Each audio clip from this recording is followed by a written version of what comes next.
Yeah, and I found Adrian on YouTube. He's got a very nice channel for freelancers, and I'm just going to take a couple of minutes to plug myself now because I can. And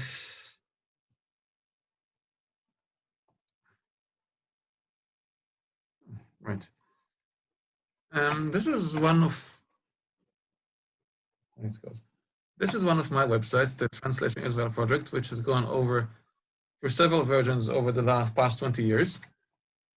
And once I found Adrian's channel, I put one of his videos on as a daily video on my daily video bit on this channel and on this page on this site. Okay, I'm going for every possible thing. And we go to the site every day. You're going to see a different video up here, and you can go in there and watch the video, or you can just click recent videos and see the previous ones. And it's always about translation and language or something related. And they're all from YouTube. So I just went and found them for you. So I'm just curating lots of videos here. If you go back far enough, you'll see some interesting stuff. And another thing I've got here is the planet. Since I'm already here, I just mentioned that too. The planet is an aggregation of blogs that have to do with something with language or translation. And including Steven's blog, which is just a Steven speaker, including other blogs of some of our colleagues, and some are in English, some are in Hebrew. And now that I've done enough self-plugging, we can go to Adrian. And Adrian, just go ahead and start whenever you're ready. Great, thank you very much. Can you hear me okay? I can hear you, I hope I can. Okay, great. Let me share the screen.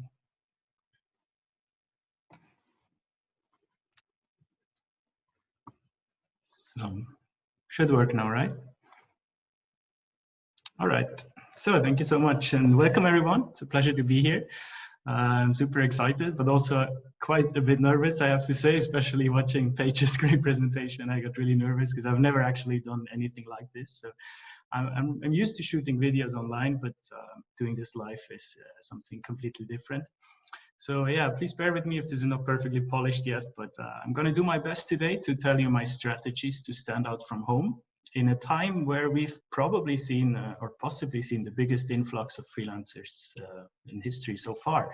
So when Udi contacted me about this talk, and I started to think about the topic, all I could really think of was, yeah, being stuck at home and not being able to go out to conferences, right?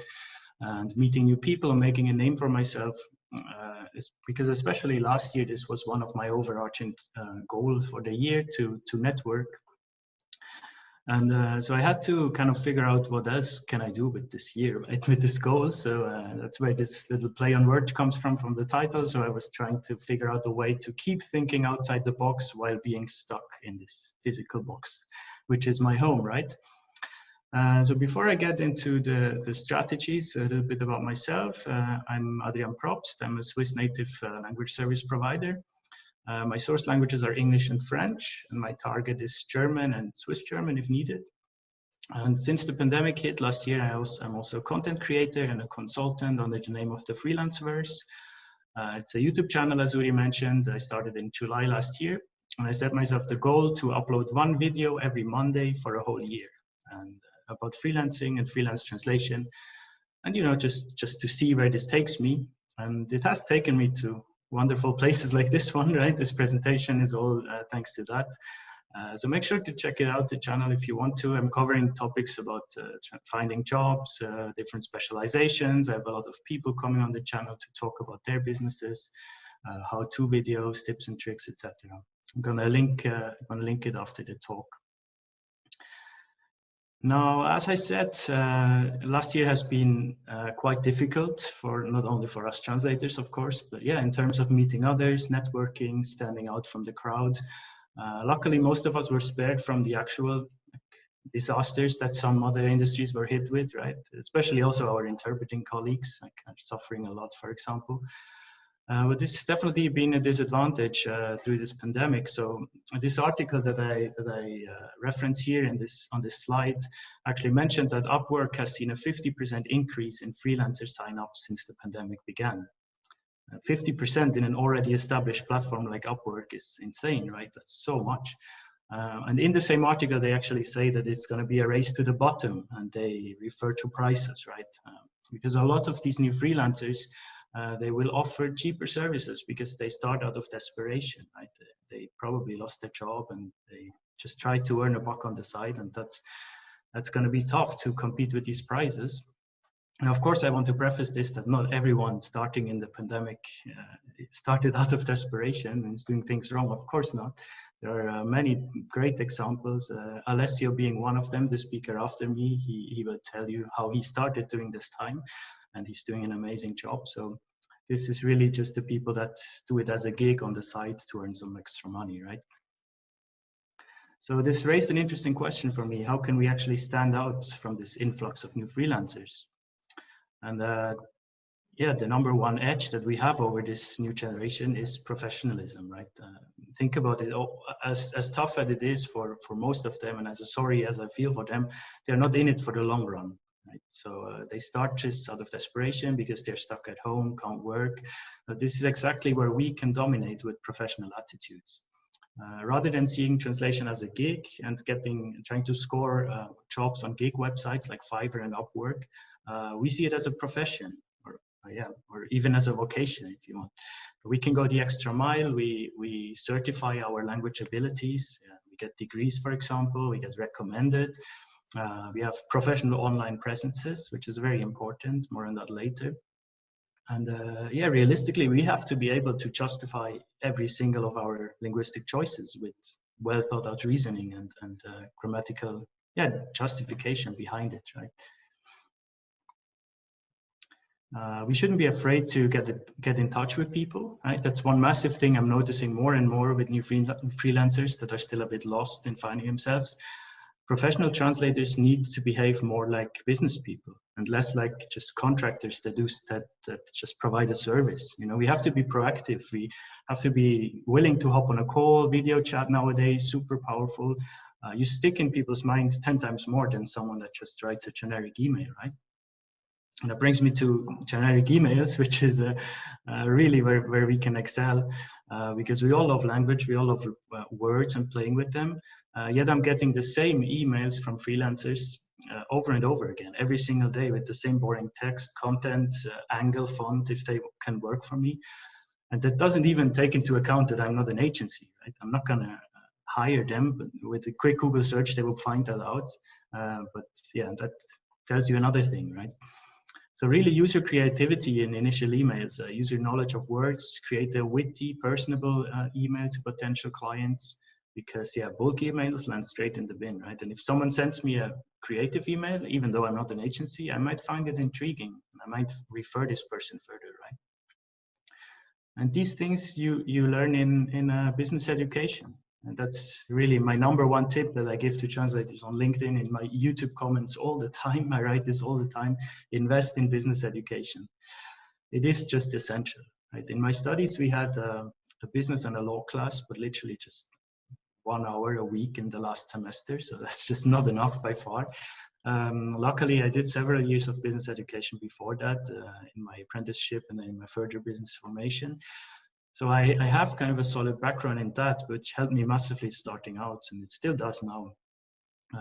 Even though it's been a while since then, and the rest was self-taught, but I still include myself as well in this tip. Like, there are so many new organizational forms and practices nowadays, so I should really also freshen up on my business education.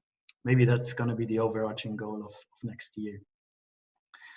Creative approaches to businesses are needed more than ever today. So if you wait around for better times, or hear often like, I'm waiting for after COVID-19 time, and that's just not the way to go, right? You have now the opportunity to do something great. So if you wait, you're going to lose, or yeah, you're going to plateau, which is not much better than losing. Realistically, you want to grow, right? So if you see new content increasingly popular, like video at the moment is so popular, or machine translation post editing is becoming more and more popular. Whether you think it's good or not, it doesn't matter, right? It's a fact that it's more popular. Online businesses are booming, and they're being born daily on a massive rate. So you really, we have to expand our horizons, and we have to learn new skills that can fill the new needs as well. So we can actually, have a bigger portfolio of services. I really like to mention on my channel that social media has to be your #1 business tool nowadays. And with that, the approach needs to be that content is king, right? It used to be customer is king, maybe, but now it's really content is king, if you ask me. Putting yourself out there on pages like LinkedIn, Facebook, YouTube, your own personal blog, if you do one, it's always a valuable asset. Creating valuable content that is insightful for the industry will give you an edge that you need to stand out, right? You will never get lost in this overwhelming influx of new freelancers when you manage to create something meaningful to next to your everyday translation work. And once you found that creative edge, then you really need to keep it up. Right? If there is something more important than creativity nowadays, it is consistency. When I was thinking actually about my strategy last year of social media, I pretty quickly figured out that video is the way to go. It's my #1. It still has so much potential. Also now at my work, the increase of video content that I'm working with as a language service provider is astonishing. Like, faces build trust, personalities sell, we know that.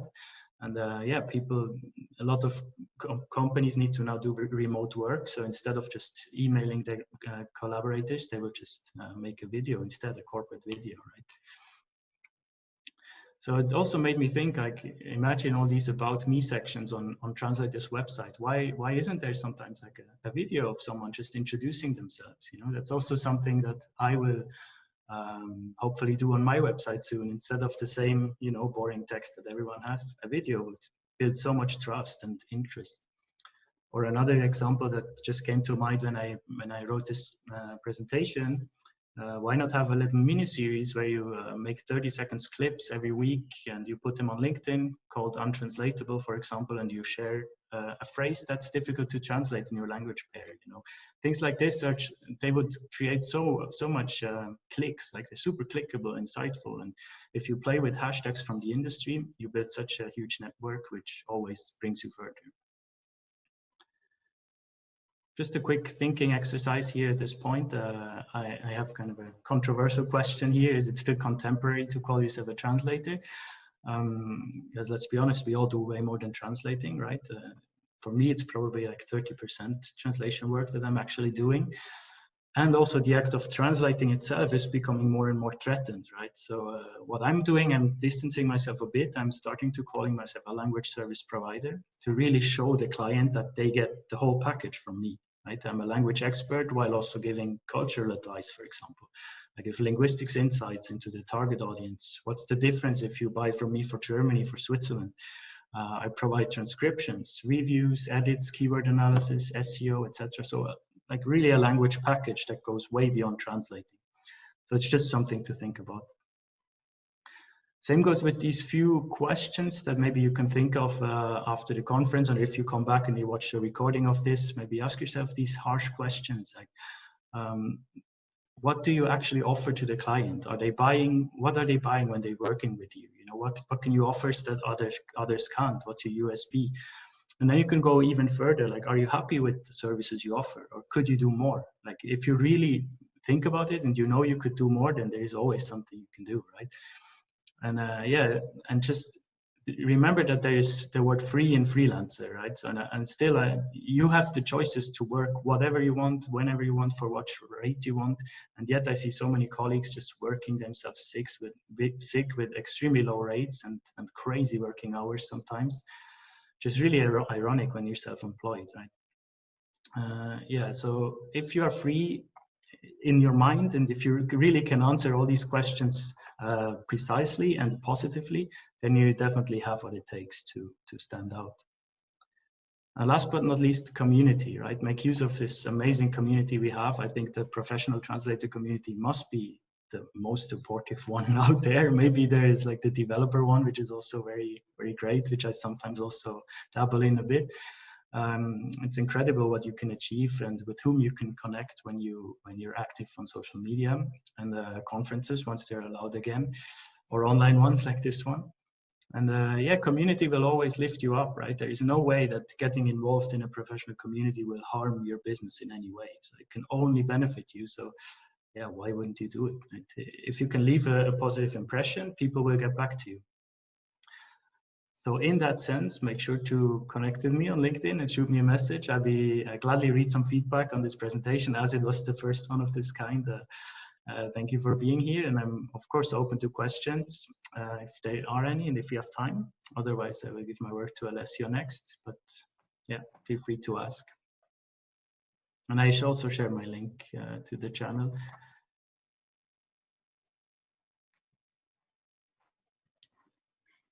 I don't see the chat while I'm sharing, so I will do it after.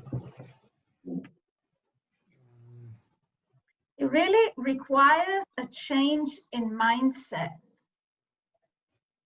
because I think for older people, sort of making a video or recording ourselves and posting it online is something that we, really requires sort of a switch in thinking. It does. It doesn't have anything to do with the age. I think that this switch was also extremely hard for me, right? Putting yourself out there on video is extremely hard, but the reward is way bigger than the difficulty beforehand. Right? Mm-hmm. But I've seen people just introducing themselves on LinkedIn just with a quick video, and it's so much more interesting than a text, right? Especially when you have to click show more and then there's a huge text. Not many people are going to read it, but if you see the first 5 seconds of a video, you're going to stick with it at least for a few minutes. Yeah. So yeah. Mm-hmm. But yeah, it's true. It needs a shift. Also, not everyone has to do that. It's all, if everyone does it, it becomes normal again, and then we have the same problem, right? But if you are kind of the type for it, then it's going to bring so much value. Yeah. And if you're better in presentations, you can do it as a presentation. And also other ways of doing it. Video presentation, some nice graphics, something that catches attention. Exactly, yeah. Okay, any other questions? Well, we can just go straight to Alessio, which I think you gave him a very nice promo, so I don't need to. I'm sitting already online. So I just put the link there. Yeah. Okay. Oh, wait, no. No? I think. No, yes. Okay, great. Thank you very much.